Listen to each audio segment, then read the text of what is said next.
Lee, can you lead the prayer?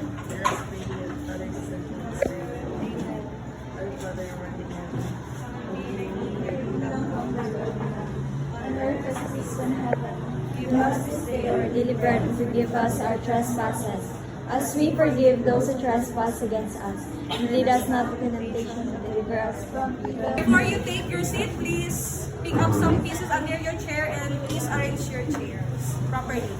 Alright, if you are done, please settle down. Alright? Can I check your fingernails? Okay.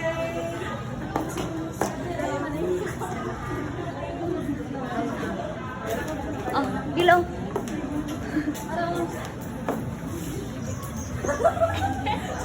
So, before we formally start with our discussion for this afternoon, who can still remember our previous topic? Okay, Marshan, can you please give our previous topic? Last meeting, the group number 4 introduced the ecological literacy and we had some activities. Alright, thank you, Marshan.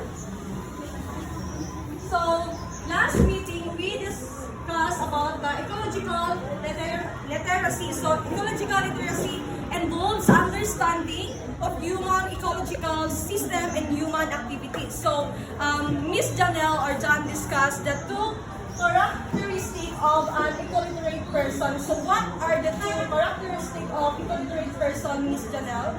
And give me at least some brief explanation. Last discussion, we talked about some characteristics of eco-literate person, wherein we have discussed the inquirer and reflective learner. Wherein inquirer refers to someone who takes initiatives to learn about the environment and the impacts of humans have on it. While the reflective learner is that someone who embraces a continuous learning. Okay, thank you, Ms. Janelle. So now, this is just a continuation of characteristic of ecoliterate person. So number 3 characteristic of an ecoliterate person is intelligently self-directed. So altogether, can we read this?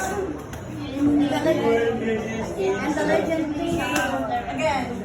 Intelligently self-directed, who engages in self-appraisal, set new learning objectives, develops plans to achieve those objectives, carries out these plans in a flexible, inquiry-directed manner, and reflects on the whole process. So, intelligently self-directed is the ability to manage or who has the initiative to do or to take action in our ecosystem or on our environment. So, why is it this intelligently self-directed is a part of characteristic of an ecoliterate person? So, who can answer? So, why is it that intelligently self-directed is part of the characteristic of an ecoliterate person? So, first one standing. So, June,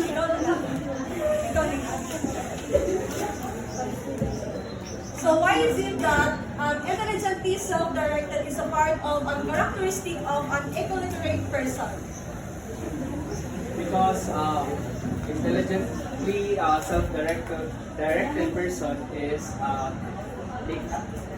they can able to collaborate. Kinsa mo yung friend? See?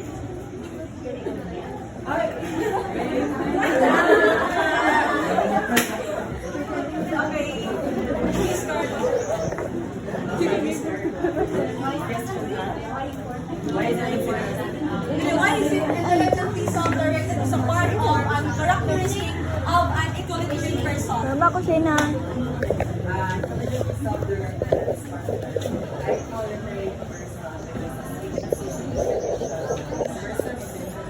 Intelligently self-directed is able to think creations to develop more plans to achieve objective which is good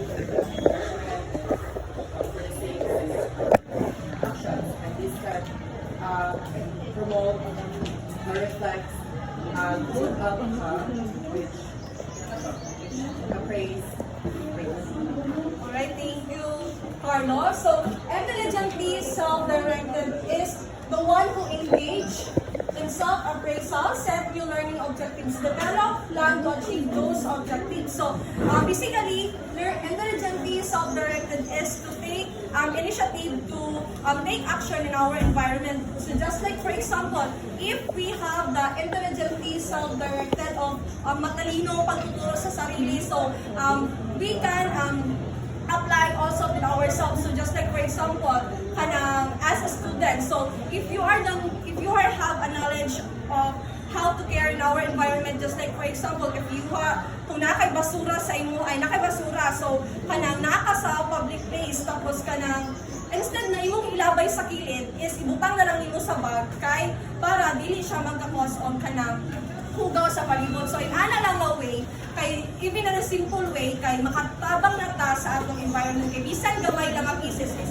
if daghan na talaga bukat ana is mas dako ang trouble mo nito sa to. So mapansin nato no, ang intelligently self-directed is the one who reflect on the whole process. So, ma-reflect po nato sa akong palibot karon na dili na siya normal ang init. So, in that way is magauna-una ta nga nganong inaniman. So, because sa akong palibot karon is isa po to sa nagkababuhat o cause sa nato. So, it is because self-care means having the ability to take initiative and responsibility for learning and action. So, isa po para mag-gain ang atong understanding and we have the intelligently self-directed is mag-apil-apil ito mga seminar in our environment. So, in that way is maka-gain po the understanding kung saan pa nato ang proper way o proper step na itong pagkabuhaton para ma-preserve na ito ang ating environment for our future na generation. So, just like for example po, if a farmer, so instead of using harmful medicine sa mga farm no, they can use also organic medicine, enable it reduces the risk of harmful side effect of environmental impact. So, dili lang man po ang insect ang makadaot po ang mga organic to. Kita po, samot nagduol lang sa ato ang balay ang mga harmful medicine nga ginatwik sa ginabuhat sa ato mga palibot. So, dili lang ang mga species sa may ang mga daot, mga insect o kita po ana. So, gonna proceed to the number 4 characteristic, the morally responsible. Alright, can we read this? Morally responsible, who governs actions with precepts, responsibilities, seeking justice and equality for all, that maintain harmonious relationships. Alright. I have here a question. For you as an equaliterate person, how can you help in our environment? So, kita, maghatag ko example na para unsa mo makatabang sa atong environment. So, lagay kong number ready from 1 to 10. 1, 2, 3, 4, 5, 6, 7, 8, maya.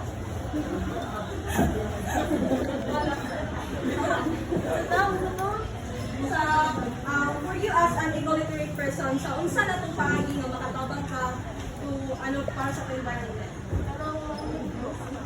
Okay. Bisan ba sa sir?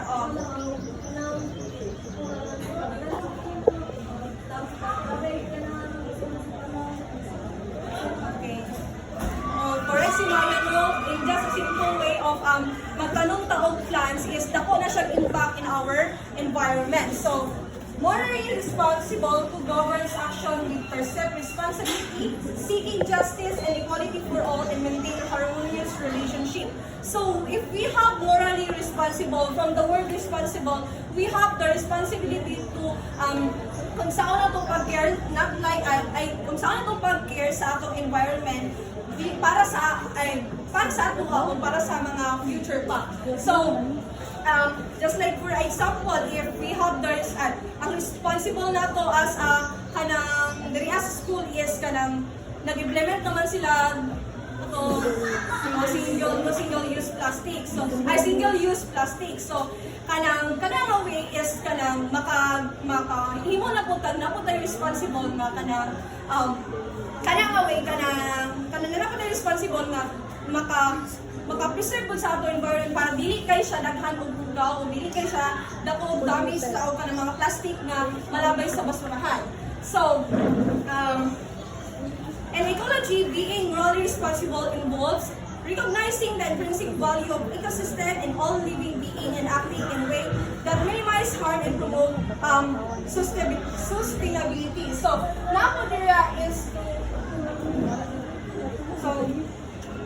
include respecting the rights of other species, good rights, and preserving biodiversity in future generations. So,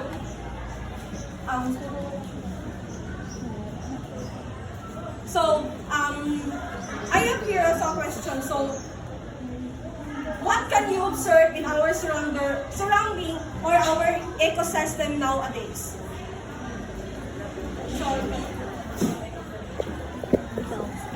Ang lagot.